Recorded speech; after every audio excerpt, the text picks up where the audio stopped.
Salam satu Malaysia. Dah lama tak dengar kan?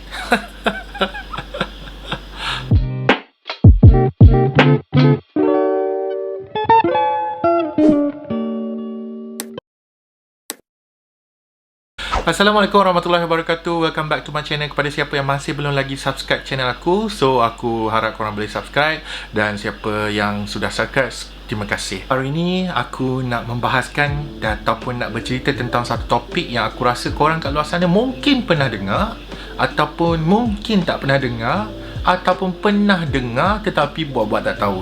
Topiknya ialah imposter syndrome. Korang pernah dengar tak apa imposter syndrome tu? Jom kita pergi dulu apa makna imposter syndrome.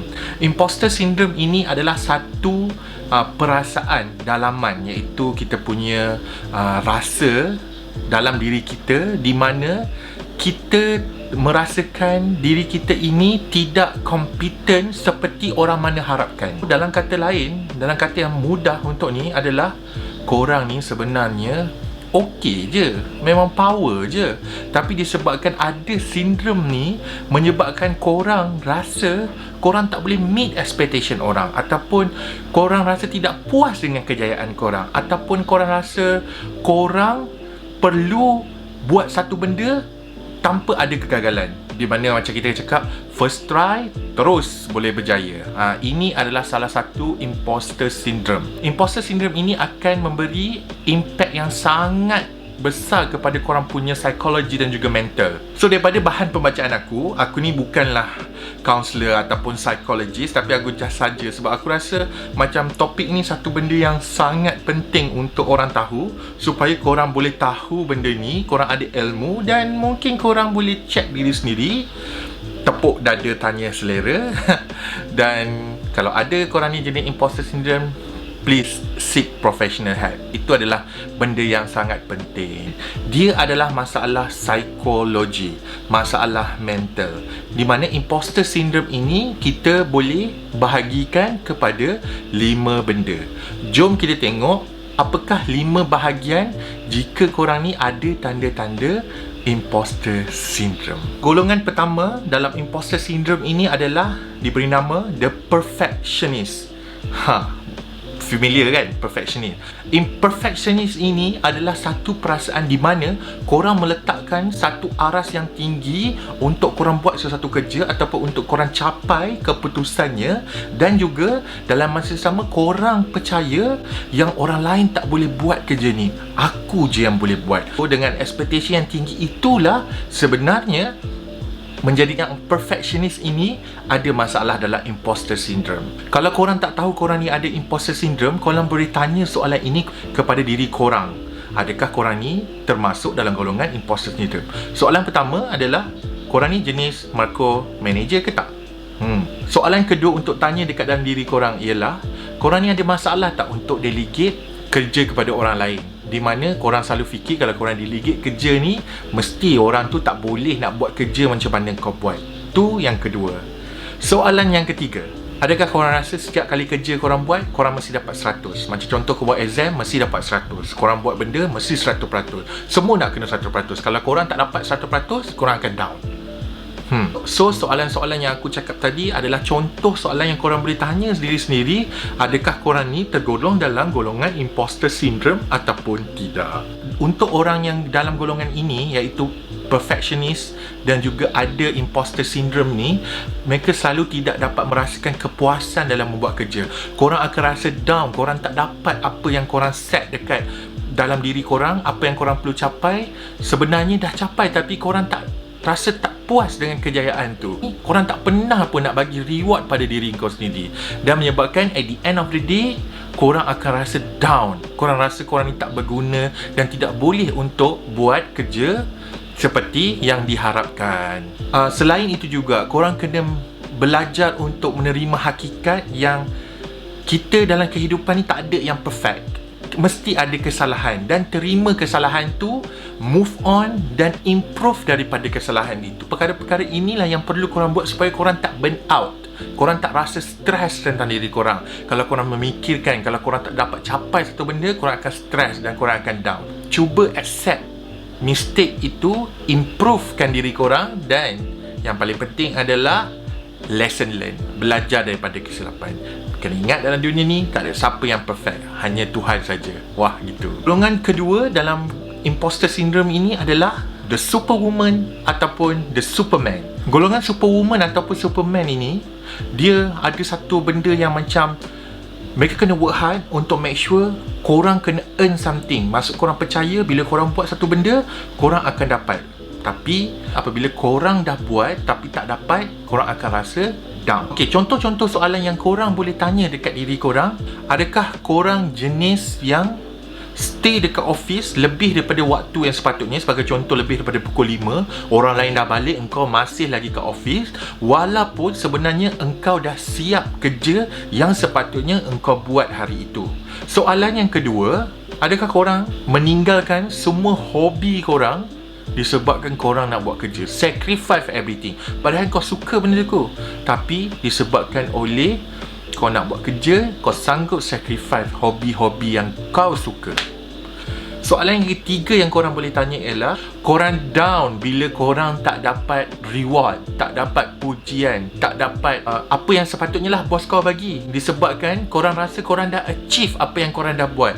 Kau rasa kau dah dapat whatever achievement yang kau dah simpan untuk bos kau, tapi masih lagi tak memberi apa yang kau nak. Superwoman ataupun superman yang jenis workaholic ini, mereka selalu mengimpikan untuk mendapat external pujian daripada orang lain. Korang nak nunjukkan korang ni hebat, stay lama-lama dekat office untuk orang tengok engkau ni hebat, padahal bukannya daripada kualiti kerja yang kau bagi. On the other flip side, korang kena terima constructive criticism tentang kerja korang. So walaupun kerja korang ni tak hebat, kerja korang ni tak bagus, tapi learn untuk menjadi hebat, untuk menjadi lebih bagus. So bila korang tak mengharapkan apa-apa, korang buat kerja yang sepatutnya, deliver yang sepatutnya, balik buat hobi apa yang kau buat, live your life, dan at the end of the day, dalam masa sama, aku yakin secara langsungnya korang akan grow dan mature dan menyelesaikan kerja itu dengan baik sekali. Yang ketiga yang aku nak cerita tentang imposter syndrome ini adalah natural genius.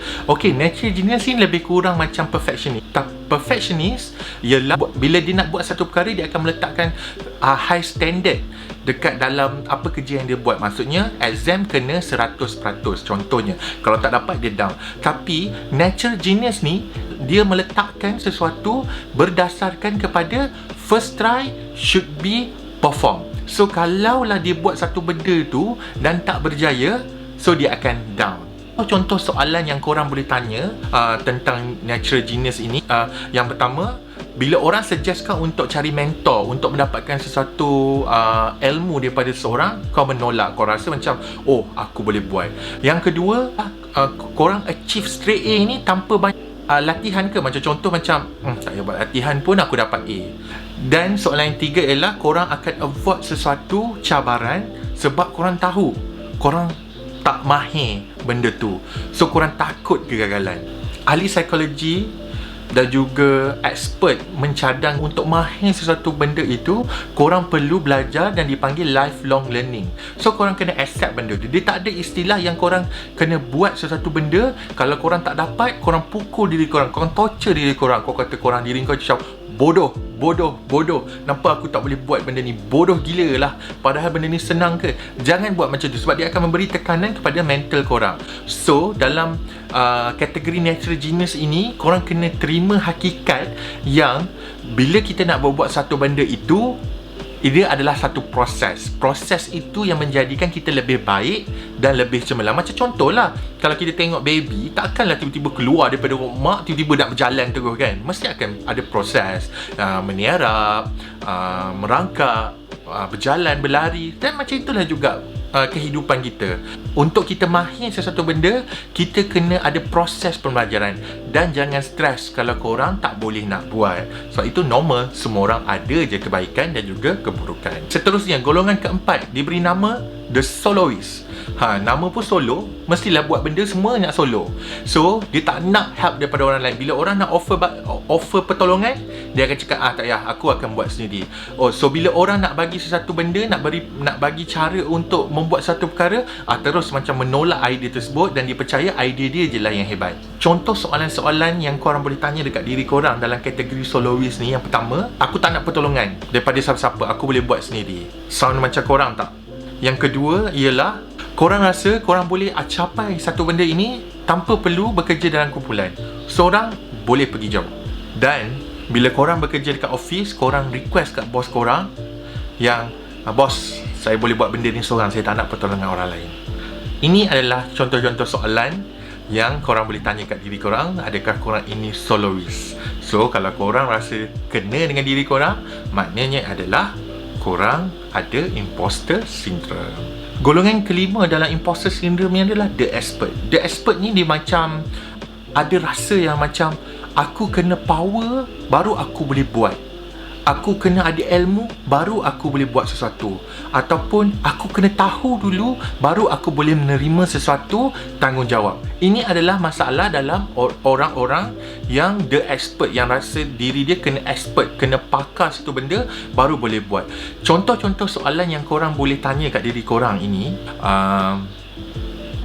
korang takut nak apply kerja baru, melainkan setiap perkara dekat dalam job description tu korang dah penuhi. Kalau satu dua tak penuhi, korang tak nak, sebab korang rasa korang tak mampu untuk deliver the task.